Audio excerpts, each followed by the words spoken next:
শীত মানে নানা রকমের সবজির মেলা। সবজির দামও কম থাকে, কম দামে সবজি দিয়ে বিভিন্ন রকমের আমরা নাস্তা রেডি করি কিংবা পোলাও খিচুড়ি এগুলো করে থাকি সবজি দিয়ে। হ্যালো দর্শক, আসসালামু আলাইকুম, welcome back to my channel. চলে এলাম একটা নতুন রেসিপি নিয়ে। আমার আজকের রেসিপি হচ্ছে সবজি খিচুড়ি। আমি আজকে বাসায় থাকা ফুলকপি, সিম, আলু, গাজর এবং মটরশুঁটি দিয়ে এই সবজি খিচুড়িটা করেছি। দেখতে যেমন লোভনীয় লাগছে, খেতে কিন্তু ভীষণ মজা। তো চলুন দেখে নেওয়া যাক এই সবজি খিচুড়ি তৈরি করতে আমার কি কি উপকরণ লাগছে। শীতের সবজি খিচুড়ি রান্না করার জন্য এখানে একটা বাটি নিয়েছি। বাটিতে মেজারমেন্ট কাপে 2 কাপ চিনি গুঁড়া চাল দিয়ে দিচ্ছি। এখানে আমি হাফ কাপ মশারির ডাল আর হাফ কাপ মুগ ডাল দুটো মিলে 1 কাপ দিয়ে দিলাম। এখন চাল ডাল মিলে এখানে 3 কাপ হয়েছে। এগুলোকে আমি খুব ভালোভাবে ধুয়ে ক্লিন করে রাখবো। তো চাল ডালটাকে ধুয়ে পানি ঝরিয়ে নিয়েছি। এখন আমি মূল রান্নায় চলে গেলাম। চুলা একটা প্যান বসিয়ে তাতে একটা পেঁয়াজকে কুচি করে দিয়ে দিচ্ছি। দিয়ে দিব হাফ কাপের মতো সয়াবিন তেল।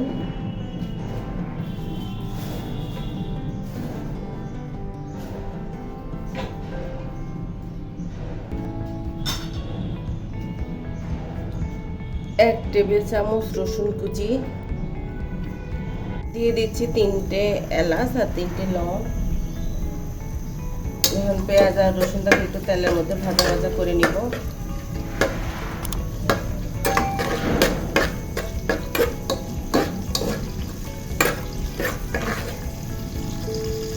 তো পেঁয়াজ রসুনটা কিছুক্ষণ ভাজা ভাজা হওয়ার পরে এখন আমি গুঁড়া মশলা দিয়ে দিচ্ছি। এখানে দিয়ে দিচ্ছি হাফ চামচ হলুদের গুঁড়ো, হাফ চামচের মতো মরিচের গুঁড়ো, হাফ চামচ জিরের গুঁড়ো, হাফ চামচ ধনিয়ার গুঁড়ো,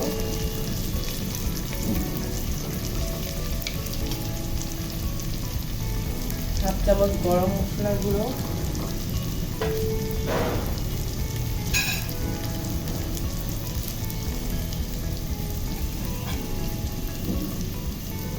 আদা বাটা দিয়ে দিচ্ছি 2 চামচ, স্বাদ মতো একটু লবণ দিয়ে দিচ্ছি। এখন মশলাগুলো চালের সাথে একটু ভালোভাবে কষিয়ে নিচ্ছি।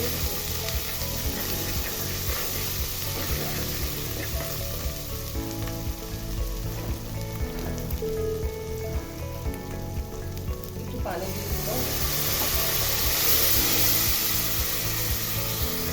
তো দেখুন মশলাগুলোকে আমি 2-3 মিনিট একটু কষিয়ে নিয়েছি।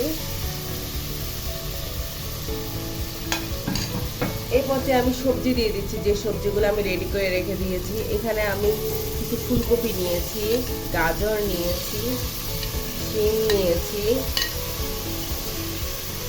হাতের কাছে ঘরে যা আছে সবই আপনারা দিতে পারেন।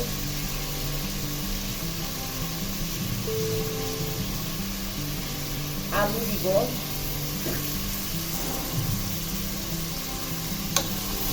এখন সবজি দিয়ে এই মশলার মধ্যে 2-3 মিনিট কষিয়ে নিব সবজিটাকে। তো 2-3 মিনিটের মতো সবজিটা কষিয়ে নিয়েছি। এই পর্যায়ে আমি 3 পিস দারচিনি দিয়ে দিলাম।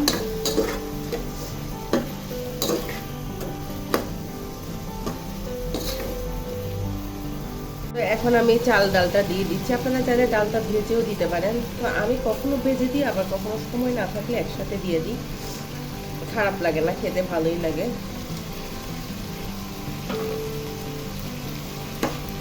চালটা দিয়ে সবজির সাথে মিশিয়েও 2-3 মিনিট আমি কষিয়ে নিব। তো দেখুন চালটাকেও আমি 2-3 মিনিট খুব ভালোভাবে কষিয়ে নিয়েছি।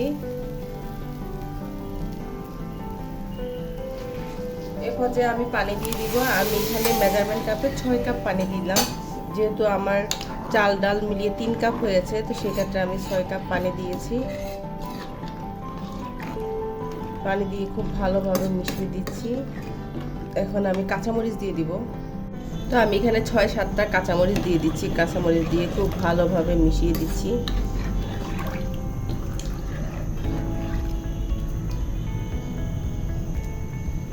এখন খিচুড়ির মধ্যে বলক উঠে গেলে আমি ঢাকনা দিয়ে দিব।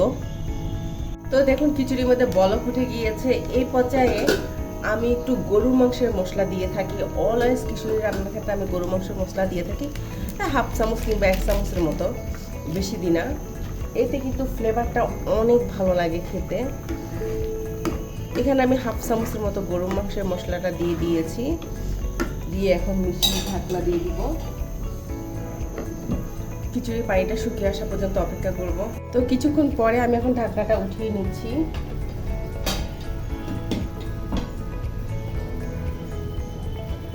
তো খিচুড়ির পানিটা শুকিয়ে গিয়েছে, আমি এখন নেড়ে চেড়ে দিচ্ছি।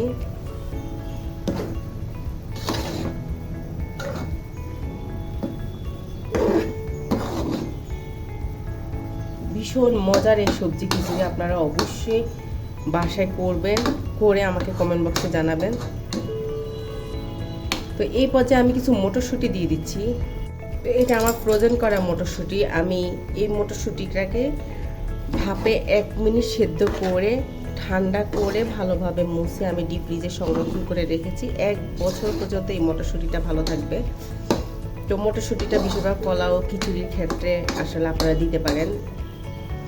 তো আমি খুব ভালোভাবে মিশিয়ে দিচ্ছি। এখন আমি আবার ঢাকা দিচ্ছি। চুলার আঁচটা একদম লোতে রেখে যতক্ষণ না পরিপূর্ণ রান্না না হয় ততক্ষণ পর্যন্ত অপেক্ষা করব। তো 10 মিনিট দমে রাখার পরে আমি এখন ঢাকনাটা উঠিয়ে নিচ্ছি।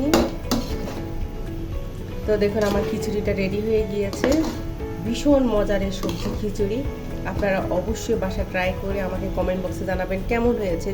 ভালো লাগলে অবশ্যই একটা লাইক দিবেন আর আমার চ্যানেলটিকে সাবস্ক্রাইব করবেন। আজ তাহলে এই পর্যন্ত, সবাই ভালো থাকবেন। আল্লাহ হাফেজ।